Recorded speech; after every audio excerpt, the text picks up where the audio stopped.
All right, let's take another call. Thank you, George. Tom in Texas, you're on the air. Go ahead, Tom. Yes, this is Tom in Texas, and I'd like to say I've been watching these since '99. I've made some personal observations over long periods of time. I can tell you some of the places these planes fly in and out of. As a matter of fact, I can tell you the fuel companies who contract to fuel them.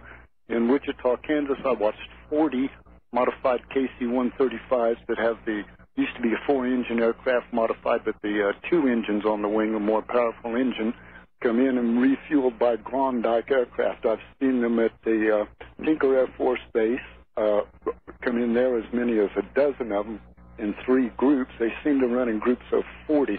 Also in Lincoln, Nebraska, I've collected also the spider web residual after these things. 2 years ago. Are you a truck driver?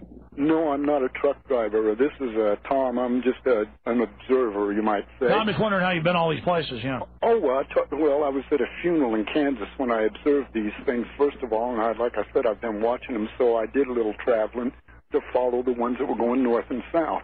They ended up in Lincoln, Nebraska, and they ended up in Tinker Air Force Base, the ones that were flying over Kansas. Also, I've collected the residual aftermath spiderweb stuff they speak of.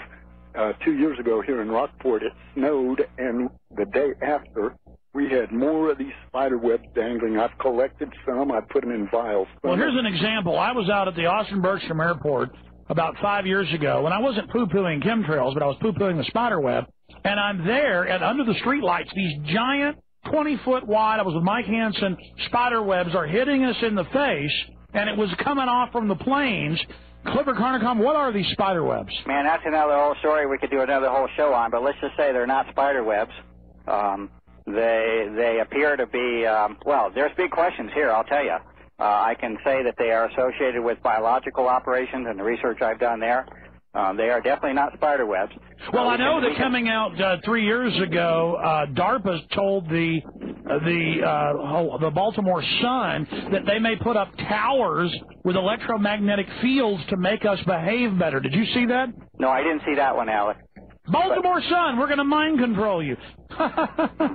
I'm sorry. Okay, thank you, caller. We'll come back in the final segment with Clifford Carnicom and talk to Eleanor and others that are patiently holding. I mean, this is bizarre stuff going on, but everything's bizarre. I mean, everything's crazy. Hillary Clinton talking about them making us take brain chips. Clifford Carnicom of Carnicom.com has graciously agreed to stay with us about 5-10 minutes into the next segment, so we have plenty of time to take more calls. Right now, before we go to Eleanor and, of course, Jack Blood, we're going to go to him as well here in just a moment. I heard he's going to be calling in. Let's talk to Danny in Florida, who says he's an airline pilot. Danny, welcome to the airwaves. You're on the air right now with Clifford Carnicom. Alex. Hi. I have 2 questions. The first one is it possible for normal airplane contrails to stay small and not dissipate? Because I've observed that phenomenon for over 30 years. And the second question is, if they're using commercial airplanes, what would be the chemical they're adding to the jet fuel? Is it possible for a contrail to stay? Yes, as a matter of fact. If you look at a paper I did related to humidity, if the humidity is high enough, indeed it's possible to linger essentially indefinitely.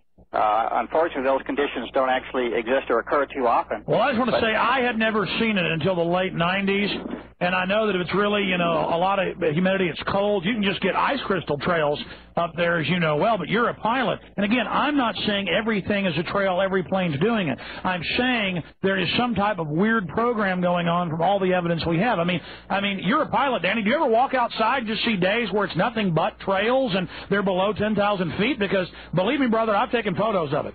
I agree. I've seen where they're spraying and the trails spread and cover the whole sky, but I've also seen days, they're, you know, not very frequent, where you'll have a small trail created and it'll just not dissipate, but it remains small. Well, I mean, what do other airline pilots think about it? What do you think about it? I agree with you 100%. There's a biological component to it, and there's a weather modification component to it. In terms of the second question, in terms of the chemicals, you notice I never use the word chemtrail because there's no real basis for that. at this point. What can be accurately assessed is that they are aerosols. Certain elements have been repeatedly identified at ground level, but it's really not quite fair to extrapolate that to the direct source until that's done properly. But nevertheless, in terms of what compounds are there, it appears as though it would be feasible if the materials are small enough. Again, we need the information here, but from my side, it appears as though it would be feasible if materials are small enough, and we are speaking at the submicron level, that a fuel system could be developed. There is certainly strong evidence of delivery systems that have existed, but in terms of the grand scale operation, we don't have a bird's eye view of the source. But it is feasible to me that at the submicron level you could be dealing with the What about those photos? Fuel modification. Sure. What about the photos on the web we've seen that look like they have spray nozzles on them? Are those real photos? Are you speaking of my photos? Well, I've just seen them on the web over the years. Anybody that claims any photographs showing nozzles and such, to me at this point, they are totally inadequate until they are documented properly. And to me, I can't say I've seen that yet. I'm not saying they're not. I'm just saying, to me, there is no sufficient evidence of direct eye-to-eye photography of source material. All right. Danny, you ever see anything really weird where you're flying right next to a plane, you're not leaving a trail, but they are? No, I can't say that I have seen that, but I have seen, as you have, Alex, the trails that start out small and spread and then cover the whole sky. So they're definitely doing this. Had you seen that before the late 90s? No. Yeah, I mean, that's all I'm saying, folks. Something changed. I don't know what it is. Thank you for the call. Let's go to Jack Blood. Jack Blood hosts a show right after this one every day. Jack, what's on your mind? Hey, Alex, thanks for having Clifford on the program with you today. And this really shows, how brave you are, how brave Clifford is. I wanted to ask a question about provocateurs because, Clifford, I've used your information, and a lot of my listeners have posted that on message boards. We have been attacked by organized groups on the Internet. I don't want to mention any names. We've also found that there is a key person at NASA who has nothing better to do than to scour the Internet looking for people talking about this. I've actually had, violence threats. I've had arson at my home for talking about this chemtrail situation and specifically using your work. So I'd like to hear you, if you could, speak about the real movement to just shut us up, no matter what they have to do. And anything that happened to you like that, Clifford? How would we say this? I have never been physically attacked. I would say that. What he speaks of is very true, very accurate. There are organized efforts at both containing this information so that it only flows through certain channels in certain ways. There are organized efforts to ridicule and discredit those who are attempting to pursue or promote an investigation on this issue. The efforts to control this are very real. I'll simply say I have not been physically attacked. All right, Jack, anything else? Proof that we're really onto something here. They're trying to shut us up. Hey, thank you guys for the work. And, Clifford, I'd love to have you on my show sometime. All right, we'll be right back. Final segment. Clifford Carnicom. More calls.